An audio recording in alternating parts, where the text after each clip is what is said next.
Halo guys, sorry ya lama udah nggak upload nih untuk judul yang ini karena minggu lalu itu Mimin sempat kena penyakit gitu kan. Jadi ya mau nggak mau harus ke pending dulu deh judul yang ini. Tapi sekarang karena udah baikan, jadi kita gaskan lagi, oke?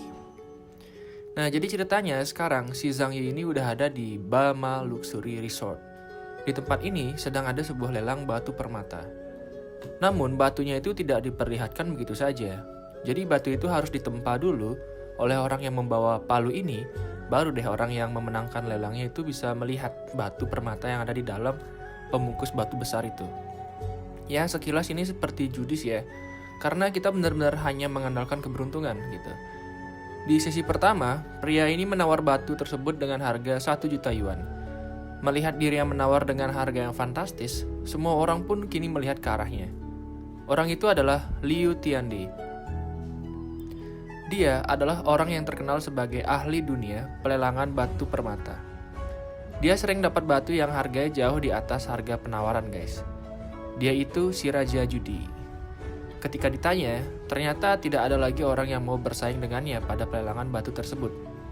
Jadi otomatis dialah pemenangnya. Karena sudah didapatkan pemiliknya, maka batu ini pun dipecahkan oleh petugas ini untuk melihat batu berharga apa yang ada di dalamnya. Dalam satu pukulan, petugas lelang mampu memecah batu besar tersebut. Dari dalam batu tersebut terlihat sebuah batu hijau bercahaya. Batu tersebut adalah batu permata bernama Regal Green. Bahkan bukan sembarang Regal Green guys. Itu adalah Regal Green yang berkualitas tinggi kata orang-orang di sekitar. Pada kualitas itu menurut bapak ini harganya bisa mencapai 2 juta yuan. Namun tiba-tiba Zhang Yi yang sedari tadi ada di dekat panggung berkata kalau ki atau tenaga yang ada di dalam batu tersebut sangat biasa, bahkan itu adalah batu yang tidak berguna menurut Zhang Yi. Saat mendengar Zhang Yi berkata demikian, Liu Tiandi pun tidak terima dong. Ia pun langsung berkata kepada Zhang Yi, orang miskin kayak kamu memangnya bisa beli apa? Saat kondisinya sedang memanas, petugas lelang mengeluarkan item lelang selanjutnya. Melihat item itu, Zhang Yi langsung mengangkat tangan dan mulai menawar item itu dengan harga 50.000.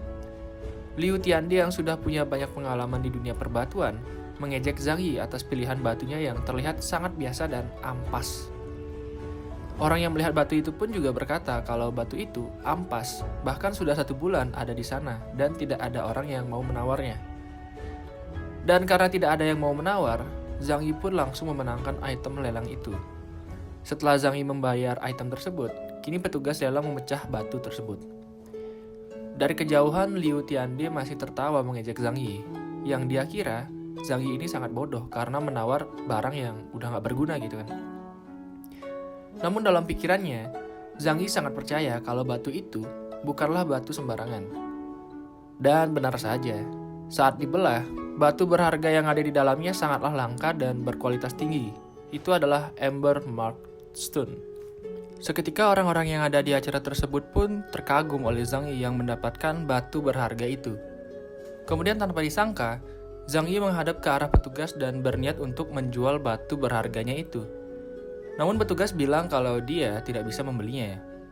Lalu tiba-tiba ada seorang kakek tua dengan pakaian seperti bangsawan berkata kalau dia akan membeli batu milik Zhang Yi itu. Bahkan dia meminta Zhang Yi untuk menyebutkan saja berapa harganya.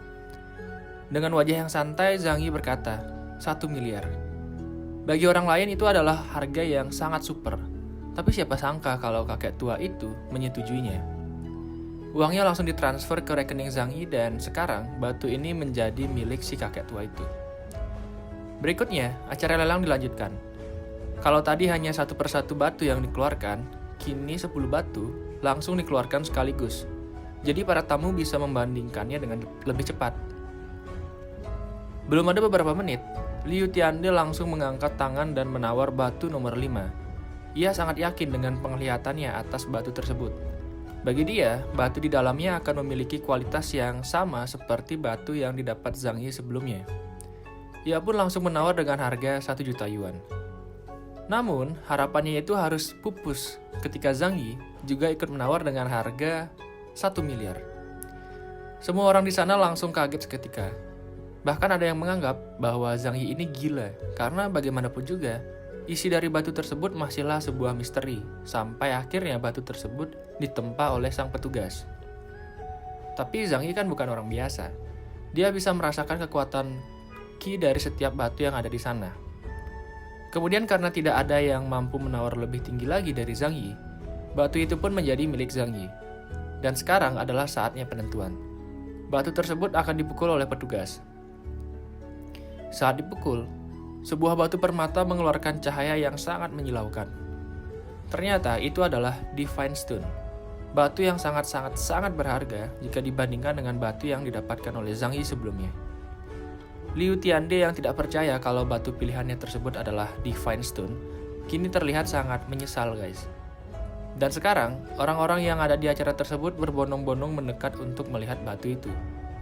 Bahkan kakek tua yang sebelumnya membeli batu Zhang Yi seharga 1 miliar, kini rela mengeluarkan uang sebesar 10 miliar untuk membeli batu yang didapatkan Zhang Yi. Namun ternyata di sana masih ada sultan yang lainnya. Bapak-bapak berjubah kuning ini terlihat merangsek maju dan langsung berkata kalau dia akan menawar sebesar 50 miliar. Tapi sayang, ternyata Zhang Yi tidak berniat untuk menjual batu itu. Dia bilang kalau batu itu akan dia gunakan sendiri. Setelah itu, ia pun meninggalkan ruang lelang. Di luar ruangan, Zhang Yi ternyata telah dicegat oleh orang-orang bersenjata. Orang-orang itu ternyata adalah orang-orang Liu Tiande. Dia rupanya masih belum terima kalau batu yang dia pilih itu didapatkan oleh Zhang Yi. Dia pun kini berniat menjegal Zhang Yi. Tanpa pikir panjang, Liu Tiande langsung menyuruh bawahannya untuk menyerang. Namun itu adalah serangan yang sangat lemah. Zhang Yi mampu mengalahkan orang-orang itu tanpa harus menyentuhnya. Berikutnya, Zhang Yi juga memberi pelajaran ke Liu Tiande.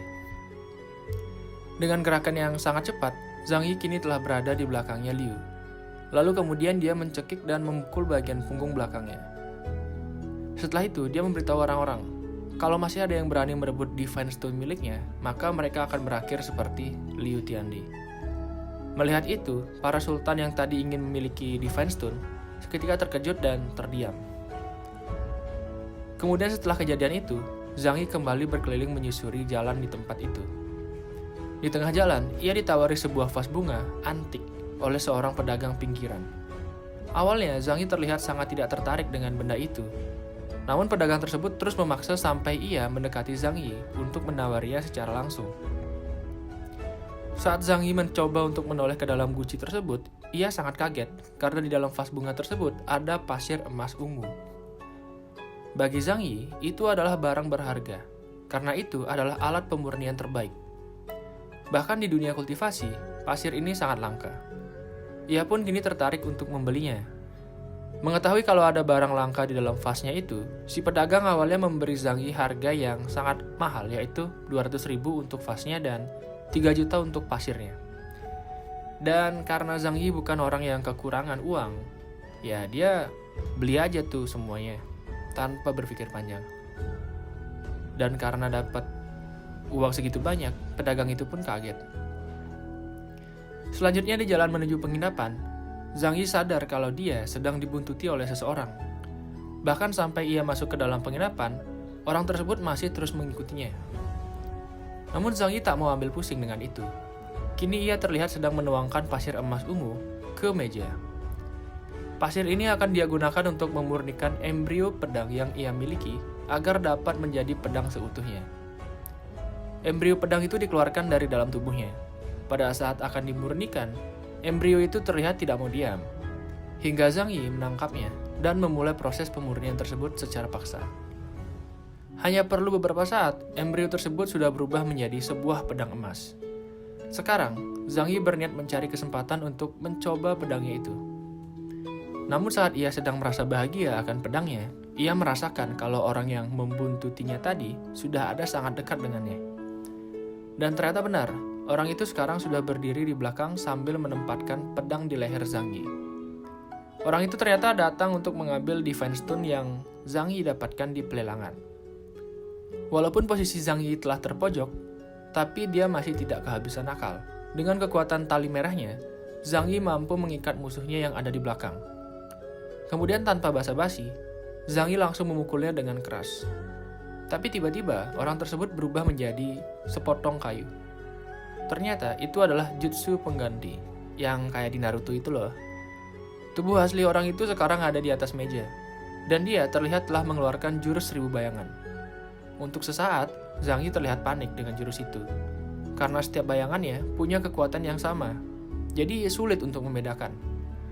Tapi tetap, dia tidak kehabisan akal. Dengan kekuatan tubuh rajanya, Zhang Yi menyerang semua bayangan yang ada. Satu persatu, bayangan tersebut pun menghilang dan hanya menyisakan satu tubuh yang asli. Zhang Yi pun langsung memukulnya dengan kuat. Di luar penginapan, ternyata orang-orang sudah banyak yang memata-matai Zhang Yi dan siap untuk menyerangnya juga, termasuk kakek tua ini. Selanjutnya, 3 orang master masuk ke kamar Zhang Yi untuk menyerang. Tapi dalam hitungan detik, orang-orang tersebut telah kalah di tangan Zhang Yi. Lihat tuh guys, mereka sampai terpental kena kekuatannya Zhang Yi. Kini, sambil membawa tubuh sang ninja yang sudah meninggal, Zhang Yi berseru kepada semua orang yang mencoba menyerangnya. Ia bilang, "Tidak perlu bersembunyi lagi tuan-tuan. Kalau kalian mau batu itu, majulah." Ternyata, ketiga master yang sebelumnya terkena kekuatan Zhang Yi, kini mengeluarkan kekuatan terkuatnya. Itu adalah kekuatan kultivator yang dapat mengeraskan tubuh mereka dengan menggunakan energi spiritual. Dengan kekuatan itu, mereka bertiga menyerang Zhang Yi secara bersamaan. Namun serangan tersebut dapat dihindari dengan mudah. Selanjutnya, serangan combo dilancarkan. Dengan kekuatan ini, Zhang Yi sempat terkena serangan mereka dengan telak. Sekarang, Zhang Yi sudah tidak ingin bermain-main lagi. Ia pun mengeluarkan kekuatannya dengan sungguh-sungguh. Kemudian hanya perlu satu pukulan, ketiga master itu langsung musnah di tangan Zhang Yi. Setelah pertarungan itu, Zhang Yi menyuruh semua petarung yang bersembunyi untuk keluar dari persembunyiannya, termasuk juga kakek-kakek ini. Sepertinya dia yang menjadi kepala dari semua petarung itu. Mengetahui kalau kekuatan Zhang Yi ternyata sesakti itu, kakek ini pun menjelaskan kalau kejadian malam ini cuma sedikit bercandaan. Lebih baik kita pulang dan istirahat. Tapi ya Zhang Yi nggak mau ngelepasin musuhnya gitu aja dong. Dia terus memojokkan Pak Tua sampai kakek itu marah dan berniat untuk pergi. Tapi Zhang Yi ini masih belum puas juga rupanya. Sebelum kakek itu pergi, Zhang Yi meminta semua batu permata yang dia punya. Begitu juga dengan para petarung yang lainnya. Mendengar permintaan Zhang Yi itu, semua petarung dan kakek itu mulai terlihat kesal. Bahkan saking kesalnya, kakek ini sampai langsung mengeluarkan kekuatannya. Kekuatan ini adalah perwujudan dari senjata Divine Revelation. Ini adalah salah satu kekuatan terkuat yang dia punya. Dari perkataan orang-orang di sekitarnya sih, sudah banyak master tahap puncak yang mati karena kekuatan itu. Namun seperti biasa, Zhang Yi tidak terlihat takut sama sekali. Saat senjata tersebut menuju dirinya, Zhang Yi langsung mengeluarkan kekuatan untuk menepis senjata-senjata itu. Dengan sangat mudah, Zhang Yi dapat keluar dari serangan itu. Kini, dia terlihat sedang melayang di udara bersama kekuatan naga airnya. Selanjutnya, beberapa saat kemudian, Zhang Yi menembakkan kekuatan itu. Dengan kekuatannya, kakek itu masih bisa menahan. Tapi dengan kecepatan yang dimiliki, Zhang Yi bisa berpindah dengan cepat ke belakang tubuh kakek itu dan mulai menyerang dari belakang. Karena tidak menyadari serangan itu, kakek itu pun langsung terpental keras mengenai tembok rumah. Tapi rupanya kakek itu tangguh juga guys. Dia masih bisa bangkit tuh.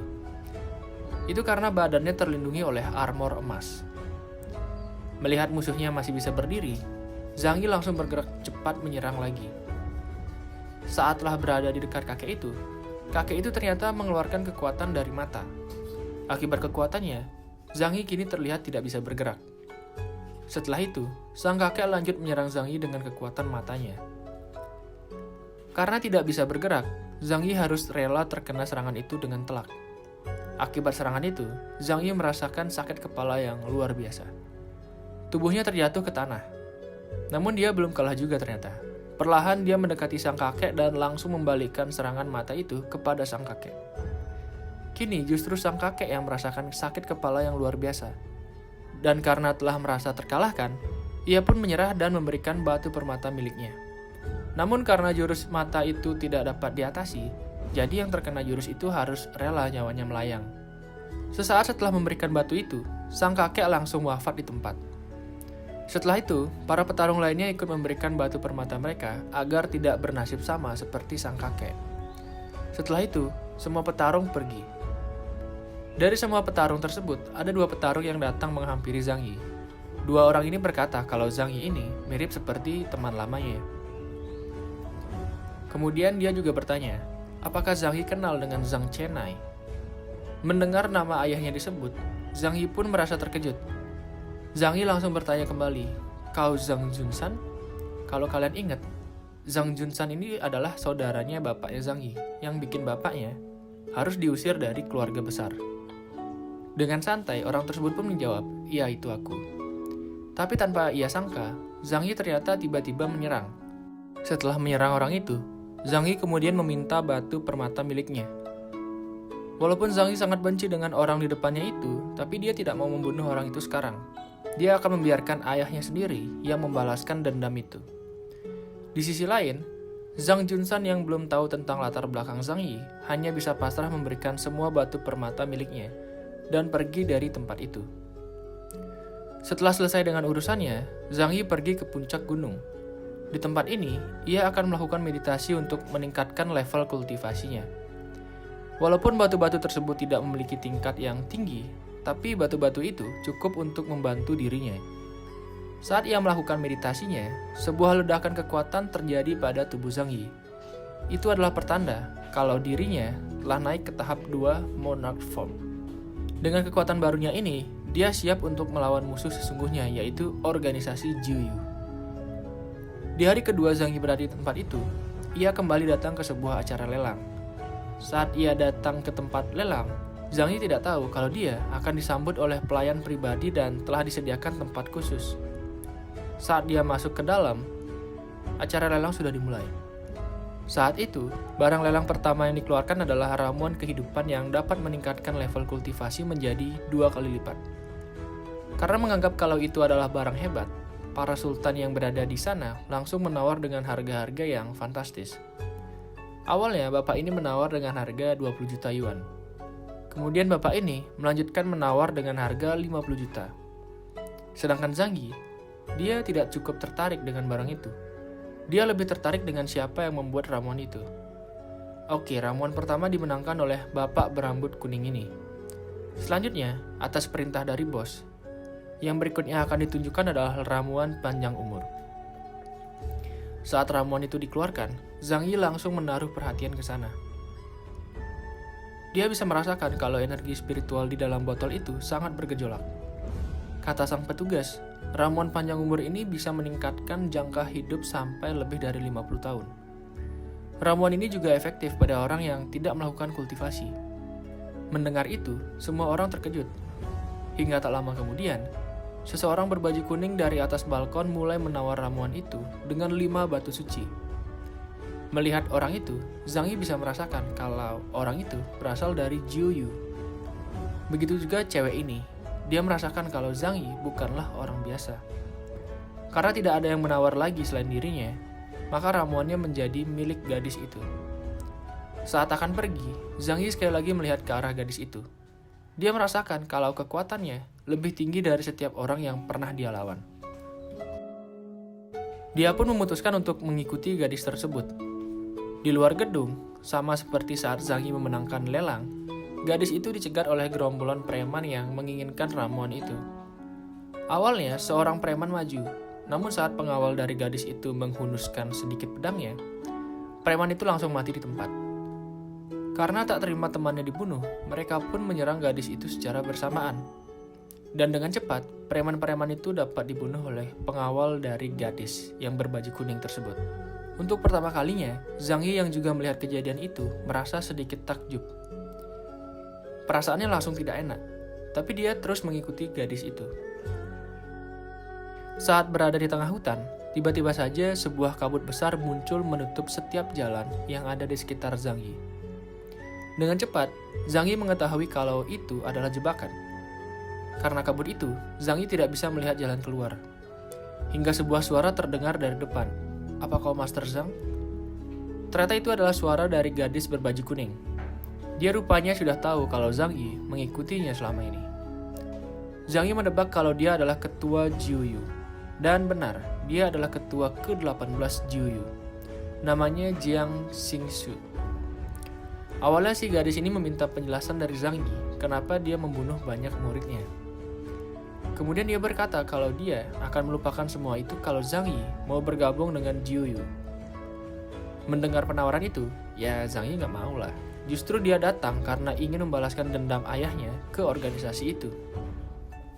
Setelah itu, gadis tersebut langsung mengeluarkan kekuatannya. 1000 pedang keluar dari langit menyerang Zhang Yi. Pedang ini adalah pedang roh yang sangat kuat dan jumlahnya sangat banyak. Dari sisi gadis-gadis ini, terlihat kalau kekuatan itu telah mengenai Zhang Yi. Tapi tidak semudah itu. Zhang Yi sudah menduga kalau dari semua pedang itu, cuma 2 pedang yang asli. Zhang Yi pun langsung melempar kembali 2 pedang itu ke arah musuhnya. Saking kuatnya lemparan Zhang Yi, kedua pengawal gadis itu tidak dapat menahannya, dan pedang itu telak terkena kepala gadis tersebut. Mengetahui kalau pengawalnya sudah kalah, gadis berbaju kuning ini pun akhirnya turun tangan untuk menyerang Zhang Yi. Dengan kekuatan bayangan, gadis itu menyerang dengan sangat cepat. Syukurnya, Zhang Yi masih sempat membuat sebuah pelindung diri. Selanjutnya, teknik elemen air dikeluarkan oleh gadis ini. Dengan kekuatannya, dia membentuk air itu menjadi sebuah naga dan langsung menyerang Zhang Yi. Kali ini, serangan itu mampu mengenai Zhang Yi, bahkan sampai bisa mengikat tubuhnya.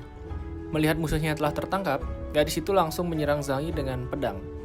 Tapi Zhang Yi masih sempat mengeluarkan jutsu pengganti.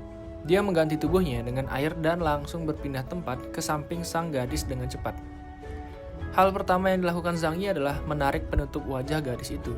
Dan ketika wajah gadis itu sudah tidak tertutup apa-apa, Zhang Yi sangat kagum melihat wajah dari ketua Jiu Yu itu. Ternyata wajahnya sangat cantik, guys. Kalau menurut kalian gimana? Namun sang gadis itu terlihat sangat tidak senang kalau wajahnya sampai dilihat oleh orang lain. Ia pun langsung menyerang Zhang Yi.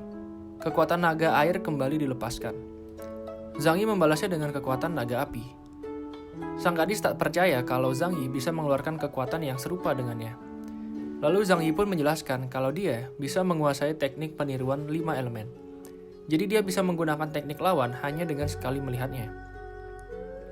Namun, gadis ini tidak mau kalah. Dia terus mengalirkan naga airnya itu energi yang sangat besar. Begitu juga dengan Zhang Yi. Beberapa menit berlalu, naga air milik gadis itu telah kalah oleh milik Zhang Yi. Dan akibatnya, dia merasa kehabisan energi yang sangat banyak sekarang. Setelah tidak mampu bangkit lagi, di sanalah Zhang Yi mulai menanyai gadis itu tentang siapa yang menjual ramuan panjang umur. Tapi gadis itu enggan untuk menjawab. Zhang Yi pun mulai mengancam akan membunuh gadis itu. Akhirnya setelah berpikir panjang mengenai kekuatan bosnya yang sangat besar dan pasti dapat mengalahkan Zhang Yi, ia pun bersedia mengantar Zhang Yi menemui bosnya.